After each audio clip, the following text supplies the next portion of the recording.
ለሰው ተላላኪ ከምትሆን ለምን ላኪ አትሆንም? እንዴ አንተን የሚያክል ሰው እንዴት ለሰው ይገዛል? ሲሆን ይገዛል እንጂ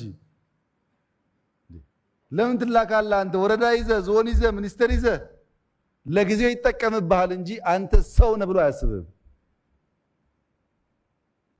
አውጣው የባርነት መንፈሱን ኢንፌሪቲውን አውጣው ከውስጥ።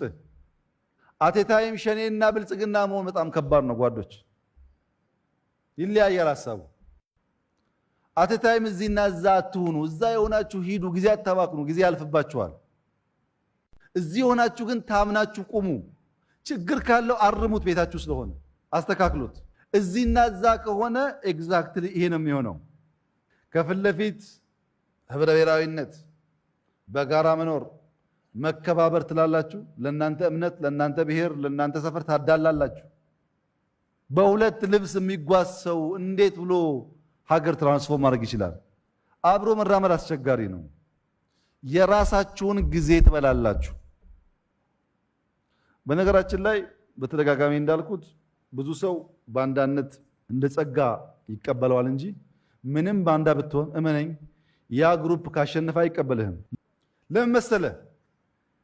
እኛ ኢህአደግ ውስጥ ገብተን አድገን ኢህአደግን ከውስጥ ስላፈረስን ማንም ኃይል ከውስጥ አያፈርሰንም። የምናውቀው ነገር እንዴት ከውስጥ እንደሚፈርስ ነው። አይቻልም። እሱ የትብብር አመራር ስሩ። ኦሮሚያ የሚባል ብቻውን ሰርቶ መቀየር አይችልም። አማራ ገበያው ነው፣ አማራ ግብአቱ ነው፣ አማራ ጉልበቱ ነው። መተጋገዝ አለበት። ወላይታ የሚባል አይችልም ብቻውን።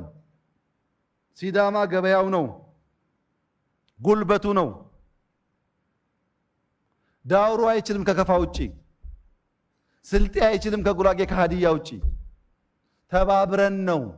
ትብብርን መደጋገፍን ገንዘብህ ማድረግ አለብህ። ለብልጽግና ለሀገር ለውጥ ስትል እግር እየጎተትክ ብትሄድ ግን ጥፋት ነው።